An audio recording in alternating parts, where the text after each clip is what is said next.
अवैध साहब दोनों के पॉइंट्स आपके सामने रख देता हूँ। कायरा साहब ये कह रहे हैं कि फ़ौज के ख़िलाफ़ अगर फ़ौज के ख़िलाफ़ अवाम को खड़ा करने की साजिश की जाएगी तो फिर मिलिट्री ट्रायल मजबूरी बन जाता है। अब क्या किया जाए? 9 मई का तो मामला इस तरह का चल रहा है, एक बात। और उन्होंने ये भी कहा दादरसी के लिए हायर कोर्ट्स मौजूद हैं, और ये बात एक फैक्ट भी है।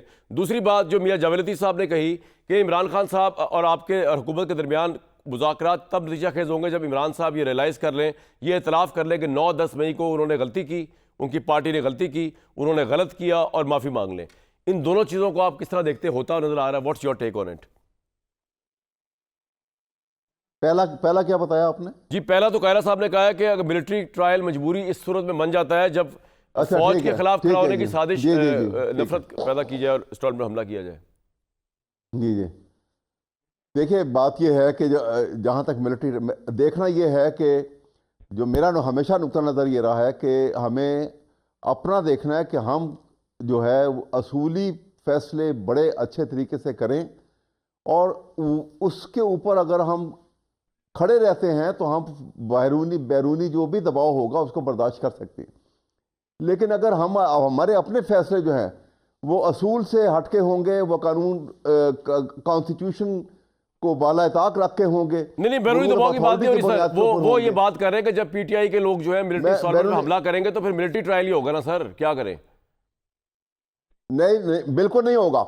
उसकी वजह यह है कि इसीलिए वजह से इंक्वायरी की थी कि हम कहते हैं कि पता तो लगे कि कौन है, हु इज हु।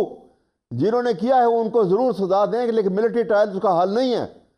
उसको आप समरी कोर्ट पर आके तहरीक साहब को अभी तक ये नहीं पता किसने किया है, मौजूद है। अच्छा, दूसरा ये जवाब तो देंगे कायरा साहब ने डिसाइड ही नहीं किया।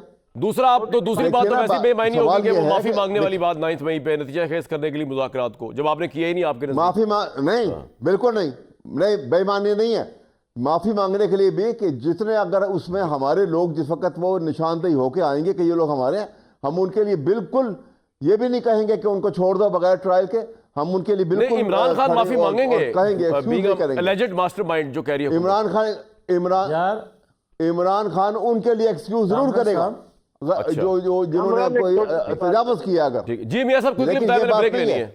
लेकिन सवाल ये है अगर आप मिलिट्री कोर्ट्स की मुखालफत करते हैं इस बुनियाद पे कि सिविलियन का मिलिट्री कोर्ट ट्रायल नहीं होना चाहिए, तो अदालतों से जब 9-10 मई करने वालों को गुड टू सी यू कहा जाएगा तो उसके बाद क्या रह जाएगा पाकिस्तान? आपका पॉइंट आ गया जी, पॉइंट आ गया आपका। वो तो आप जी कायरा साहब, जी कायरा साहब।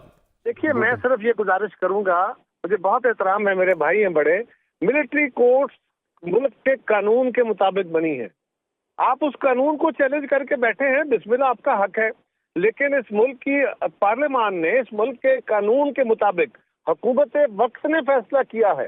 ये फौज का फैसला मिलिट्री कोर्ट बनाने का नहीं है, बल्कि कानून के तहत वजारत कानून ने ये केस भेजा है। कायरा साहब, आपका एक सेंटेंस में जवाब जी दे दे। एक सेंटेंस में जवाब दूंगा कि इस 3-4 लार्जर बेंच के फैसले सुप्रीम कोर्ट के मिलिट्री कोर्ट पहले के फैसले हैं, ये नहीं कि आज के फैसले हैं। मिलिट्री कोर्ट के अगेंस्ट कॉन्स्टिट्यूशन के मुताबिक आर्टिकल 175 के पेश नजर मिलिट्री कोर्ट जो है वो किसी ट्रायल नहीं कर सकती। मौजूदगी में सुप्रीम कोर्ट के लार्जर बेंच के फैसले हैं, ट्रायल हुए। उन्हीं फैसलों की मौजूदगी में आपकी गवर्नमेंट में ट्रायल हुए। वो इसलिए वो ट्रायल हमारी गवर्नमेंट में। मैं एक ब्रेक सर, एक ब्रेक के लिए कहा जा रहा है। मैं आपको बताता हूँ, जब पेशावर हाई कोर्ट में वहां पर वकार अहमद सेठ साहब ने मिलिट्री कोर्ट से 100 से सजा पाने वाले 196 अफराद की सजाएं कालअदम करार दी, तो उस वक्त आपको हैरानगी होगी जानकर, शायद अवैध साहब को भी हैरानगी होगी और अवाम को भी, कि वकार सेठ साहब के इस डिसीजन के खिलाफ जो गवर्नमेंट हायर सुप्रीम कोर्ट के अंदर गई कि जनाब ये मिलिट्री ट्रायल सही है और इन लोगों को जो सजाएं कालअदम करार दी गई पेशावर हाई कोर्ट ने ये गलत है, वो थी इमरान खान साहब की गवर्नमेंट।